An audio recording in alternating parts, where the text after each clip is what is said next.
ಪ್ರಕರಣದಲ್ಲಿ ಈಗಾಗಲೇ ಒಂದಷ್ಟು ಸಾಕ್ಷಿಗಳನ್ನು ಕಲೆ ಹಾಕಿದ್ದಾರೆ ಸಿಐಡಿ ಅಧಿಕಾರಿಗಳು. ದೂರುದಾರೆ ನೀಡಿದ್ದ ವಿಡಿಯೋವನ್ನು ಪಡೆದು ಪರಿಶೀಲನೆ ಮಾಡಿದ್ದಾರೆ.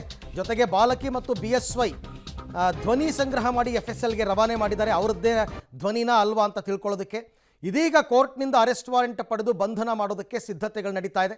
ದೊರೆತಿರುವ ಸಾಕ್ಷಿಗಳ ಅನ್ವಯ ಯಡಿಯೂರಪ್ಪನವರನ್ನ ಬಂಧಿಸುವಂತಹ ಸಾಧ್ಯತೆಗಳು ಕೂಡ ಇದೆ ಅಂತ ಹೇಳಲಾಗ್ತಾ ಇದೆ. 3 ತಿಂಗಳ ಹಿಂದಿನ ಪ್ರಕರಣ. ಮಹಿಳೆಯೊಬ್ಬರು ದೂರು ನೀಡಿದ್ರು. ತಮ್ಮ ಮಗಳಿಗೆ, ಅಪ್ರಾಪ್ತ ಮಗಳಿಗೆ ಯಡಿಯೂರಪ್ಪನವರು ಲೈಂಗಿಕ ಕಿರುಕುಳವನ್ನು ಕೊಟ್ಟಿದ್ದಾರೆ ಅಂತಂದ್ಬಿಟ್ಟು ಆ ಪ್ರಕರಣಕ್ಕೆ ಸಂಬಂಧಪಟ್ಟಂತೆ ಇಷ್ಟು ಡೆವಲಪ್ಮೆಂಟ್ಸ್. ಈ ಬಗ್ಗೆ ಕೂಡ ಮತ್ತಷ್ಟು ಮಾಹಿತಿ ನನ್ನ ಕೊಲೀಗ್ ಮುರಳೀಧರ್ ಅವರಿಂದ ಪಡ್ಕೊಳ್ಳೋಣ. ಮುರಳಿ, ಈಗ CID ಅಧಿಕಾರಿಗಳು ಬಂಧನ ರಹಿತ ವಾರೆಂಟ್ಗೆ ಅರ್ಜಿ ಹಾಕೋತಾರೆ. ಓಕೆ, ನಾವಿಬ್ಬರು ಚರ್ಚೆ ಮಾಡಿದ್ವಿ ಇಷ್ಟ ತನಕ, ಯಾಕಿಷ್ಟು ಡಿಲೇ ಆಯಿತು, ಏನು ಎತ್ತ ಅಂತ. ಈ ಬಂಧನ ವಾರೆಂಟನ್ನು ಹೊರಡಿಸಬೇಕಾದ್ರೆ ನ್ಯಾಯಾಧೀಶರು ಈ ಪ್ರಶ್ನೆಗಳನ್ನು CID ಅಧಿಕಾರಿಗಳು ಕೇಳಲ್ವಾ ಅಂತ? ಖಂಡಿತ ಅರವಿಂದ್, ಯಾಕಂದ್ರೆ ಅವರ ವಿರುದ್ಧ ತೆಗೆದುಕೊಂಡಂತ ಕ್ರಮಗಳು ಮತ್ತು ಅವರಿಗೆ ಎಷ್ಟು ಬಾರಿ ನೋಟಿಸ್ ಅನ್ನ ಜಾರಿ ಮಾಡಿದಿರಿ, ಜೊತೆಗೆ ಅವರ ವಿರುದ್ಧ ಅರೆಸ್ಟ್ ವಾರೆಂಟ್ ಅನಿವಾರ್ಯ ಯಾಕೆ ಅನ್ನೋದ್ರ ಬಗ್ಗೆ ಒಂದಷ್ಟು ಪ್ರಶ್ನೆಗಳನ್ನ ಕೇಳ್ತಾರೆ. ಯಾಕೆಂದ್ರೆ ನಿನ್ನೆ ಅವ್ರಿಗೆ ಮೊನ್ನೆ ಸಂಜೆ ಅವರಿಗೆ ಏನೋ ನೋಟಿಸ್ ಅನ್ನ ಕೊಟ್ಟಿರುವಂಥದ್ದು, ನಿನ್ನೆ ಬೆಳಗ್ಗೆ 11 ಗಂಟೆಗೆ ವಿಚಾರಣೆಗೆ ಹಾಜರಾಗಬೇಕು ಅಂತೇಳಿ ಒಂದು ಹೇಳಿಕೆಯನ್ನು ಅಂದ್ರೆ ನೋಟಿಸ್ ಅನ್ನ ಕೊಟ್ಟಿದ್ರು. 11 ಗಂಟೆಗೆ CID ಅಧಿಕಾರಿಗಳು ಮತ್ತು ತನಿಖಾಧಿಕಾರಿ ಏನಿದ್ದಾರೆ ಅವರ ಮುಂದೆ ಹಾಜರಾಗಬೇಕು ಅಂತೇಳಿ.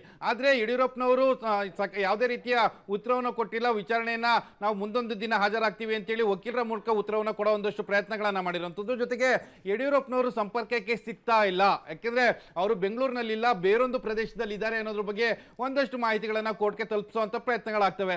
ದೆಹಲಿಯಲ್ಲಿ ಇದ್ದಾರೆ ಅನ್ನೋದ್ರ ಬಗ್ಗೆ, ದೆಹಲಿಯಲ್ಲಿ ಇದ್ದಾರಾ ಅಂತ ಹೇಳಿದ್ರೆ ದೆಹಲಿಯಲ್ಲಿ ಸಂಪರ್ಕಕ್ಕೆ ಸಿಕ್ಕಿದಾರ, ಅವರನ್ನ ಏನಾದರೂ ವಿಚಾರಣೆಗೆ ಕರೆಯುವಂತ ಪ್ರಯತ್ನಗಳಾಗಿದೆಯಾ, ಇವೆಲ್ಲದ್ರ ಬಗ್ಗೆನೂ ಕೂಡ ಕೇಳೋ ಪ್ರಯತ್ನಗಳನ್ನ ಮಾಡ್ತಾರೆ. ಅದಕ್ಕೆ ಪೂರಕವಾದ ಸಾಕ್ಷಿಗಳು ಮತ್ತು ಅದಕ್ಕೆ ಪೂರಕವಾಗಿ ಇವರು ನೋಟಿಸ್ ಕೊಟ್ಟಿರುವಂತದ್ದು, ಜೊತೆಗೆ ಇವರು ತೆಗೆದುಕೊಂಡಂತ ಕ್ರಮಗಳೇನು ಅಂದ್ರೆ ತನಿಖಾ ಹಂತದಲ್ಲಿ ಕಳೆದ 3 ತಿಂಗಳಿಂದ ತೆಗೆದುಕೊಂಡಂತ ತನಿಖಾ ಕ್ರಮಗಳೇನಿತ್ತು, ಜೊತೆಗೆ ಆಡಿಯೋ ಸ್ಯಾಂಪಲ್ಸ್ ಇರ್ಬೋದು ಮತ್ತು ಸಂತ್ರಸ್ತೆಯ ಆಡಿಯೋ ಸ್ಯಾಂಪಲ್ಸ್ ಇರ್ಬೋದು, ಇವೆಲ್ಲದೂ ಕೂಡ ತೆಗೆದುಕೊಳ್ತಾರೆ. ಜೊತೆಗೆ FSL ನ ವರದಿ ಈಗಾಗಲೇ ಕೈ ಸೇರಿರುತ್ತೆ. ಬಹುತೇಕ 3 ತಿಂಗಳು ಆಗಿದೆ. ಆಡಿಯೋ ಸ್ಯಾಂಪಲ್ಸ್ ನ ಏನಿರುತ್ತೆ ಆ ವರದಿಗಳು ಈಗಾಗಲೇ CID ಅಧಿಕಾರಿಗಳ ಕೈ ಸೇರಿರುವಂತಹ ಸಾಧ್ಯತೆಗಳು ಹೆಚ್ಚಿರ್ತದೆ.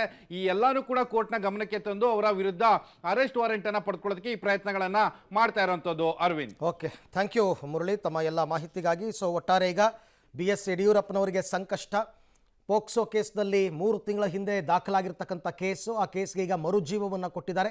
ಬಟ್ ಕಾನೂನು ತಜ್ಞರು ಕೆಲವು ಪ್ರಶ್ನೆಗಳನ್ನು ರೈಸ್ ಮಾಡ್ತಾ ಇದ್ದಾರೆ ಈ ಪ್ರಕರಣದಲ್ಲಿ. 3 ತಿಂಗಳ ಹಿಂದೆ ಕ್ರಮ ತೆಗೆದುಕೊಳ್ಳದೆ ಈಗೇನು ಮಾಡ್ತಾ ಇದ್ದಾರೆ? ಅದರಲ್ಲೂ ಪೋಕ್ಸೋ ಕೇಸ್ ಅಂದಾಗ ತಡ ಮಾಡದೆ ಆರೋಪಿಯನ್ನು ಬಂಧಿಸಬೇಕಾಗುತ್ತೆ. ಆಮೇಲೆ ಅದಕ್ಕೆ ವಾರೆಂಟ್ ಕೂಡ ಬೇಕಾಗಿಲ್ಲ ಅಂತೆಲ್ಲ ಕಾನೂನಲ್ಲಿ ಇದ್ದರೂ ಕೂಡ ಇಷ್ಟು ದಿನ ಸುಮ್ಮನಿದ್ದು ಈಗ ಎಲೆಕ್ಷನ್ ಎಲ್ಲ ಮುಗಿದ ನಂತರ ತರಾತುರಿಯಲ್ಲಿ ಬೆಳಗ್ಗೆ ನೋಟಿಸ್ ಕೊಡ್ತಾರೆ, 11 ಗಂಟೆಗೆ ಹಾಜರಾಗಿ ಅಂತಾರೆ. ಯಡಿಯೂರಪ್ಪನವರು ಬೆಂಗಳೂರಿನಲ್ಲಿ ಇರೋದೇ ಇಲ್ಲ. ಸೊ ಹಾಗಾಗಿ ಈಗ ಅವರು ಇಲ್ಲ ಅನ್ನೋ ಕಾರಣಕ್ಕೋಸ್ಕರ ನಮಗೆ ಬಂಧನ ವಾರೆಂಟ್ ಕೊಡಿ ನಮಗೆ ಅಂತಂದ್ಬಿಟ್ಟು ಕೋರ್ಟ್ ಮೊರೆ ಹೋಗ್ತಾರೆ. ಅವ್ರನ್ನ ಬಂಧಿಸುವಂತಹ ತಯಾರಿಗಳಾಗ್ತಾ ಇದೆ ಅಂತಂದರೆ ಇದು ರಾಜಕೀಯ ಪ್ರೇರಿತ, ರಾಜಕೀಯ ದ್ವೇಷ ಅಂತಕ್ಕಂಥದ್ರ ಬಗ್ಗೆ ಕೂಡ ಸಾಕಷ್ಟು ಮಾಹಿತಿಗಳು, ಒಂಥರ ಅನುಮಾನಗಳು ಕೂಡ ಈ ಪ್ರಕರಣದಲ್ಲಿ ಉಂಟಾಗ್ತಾ ಇದೆ.